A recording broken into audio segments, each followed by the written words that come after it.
Now, last match, tag tournament finals, Lucha Brothers versus SCU. And I must admit they surprised me here, at least with the result. First of all, the Lucha Brothers, and I didn't even look at the rest of the records of these people. I don't know what SCU's record is, but I have a feeling their new champions probably are less than 50-50. The Lucha Brothers were announced at a combined weight of 383 pounds. Who the fuck is approving this shit? They're wearing body outfits. You can't tell on TV. You could easily say 415 and nobody would fucking question it, right? But they say 383 pounds out loud. So, okay, here's a couple of 190-pound fucking guys.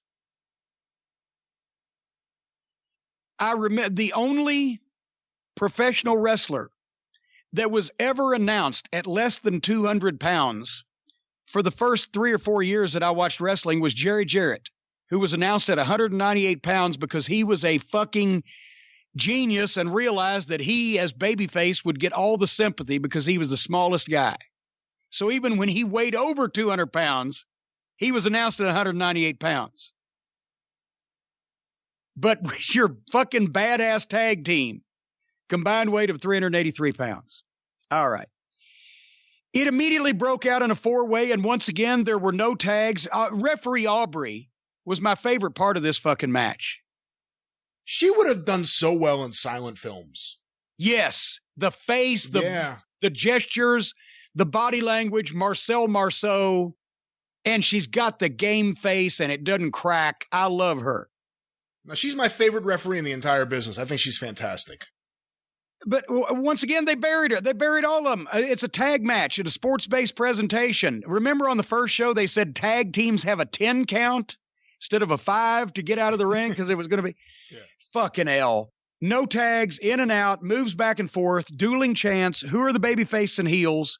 Everybody did a bunch of shit to each other, all for forever. I like Kazarian. I like Scorpio Sky. I've always praised SCU, and they're a step above everybody else. As far as tag teams, they are obviously, by leaps and bounds, the best tag team because they're experienced, they're veterans, they're in great shape, their shit's good. I can tell that it's also safe, but it looks good. They've got the timing. They don't do stupid shit any more than they have to with this crowd. So they're about, a couple levels above in the ring, all the other tag teams. But if they don't go in there to have a tag team match, and I don't know if the Lucha Brothers, I don't know if you can have a American style tag team match with the Lucha Brothers because they're going to do all their shit, right? And that's great when they're superstars in Mexico and they're having Lucha matches. But Lucha matches are only going to get over to a Lucha audience, whether it's in Mexico or the United States. And if there's supposed to be sports-based presentation and if the world tag title's on the line, let's actually have some people fucking tag. Let's actually have some sense to this. And say they went through another break. Then in the second segment, now they're keeping Scorpio Sky out. The referee won't let Scorpio Sky in, and they're getting heat on Kazarian. After the first 8 or 10 minutes, suddenly they decided, well, let's have a tag team match. Why now? Why not 10? Why is the rules different than when we started? They get the heat on Kazarian.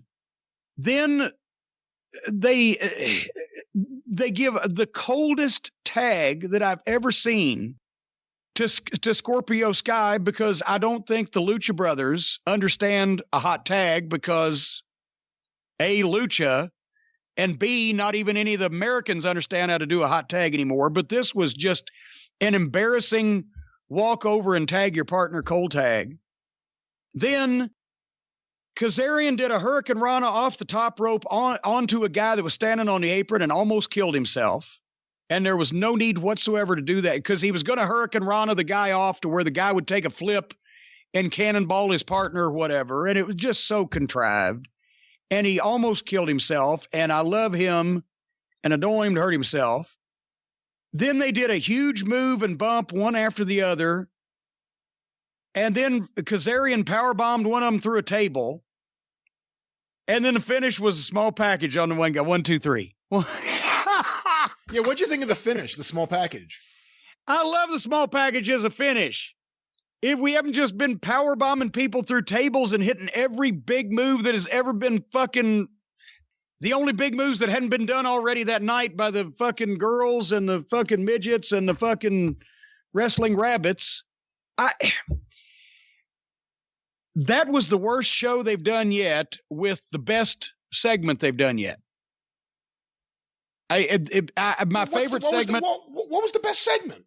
Well, my favorite segment on AEW television so far is either the press box brawl last week or the contract signing this week, just because it reminded me of what it looks like when actual wrestling stars do a serious thing on wrestling.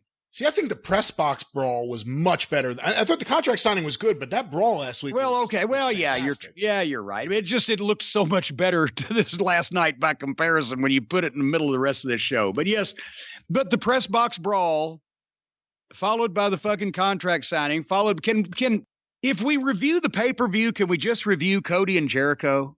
Because that's all I give a shit about right now. Well, I mean, if you're going to make me buy it, I think we may have to talk about more. We'll see what we do. Anyway. It definitely was, you're right, though. It was definitely the worst television show they've had so far.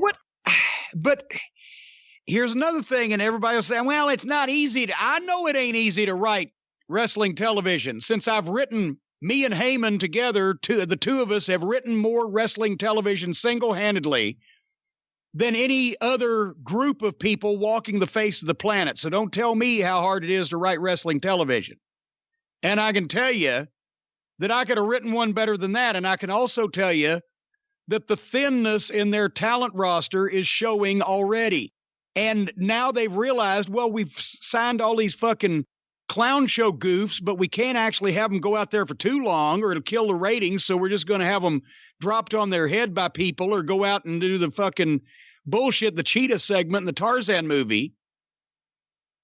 But they shouldn't have wasted all that money on all those people that they can't fucking use on TV because people will change the fucking channel. Should have thought of that before.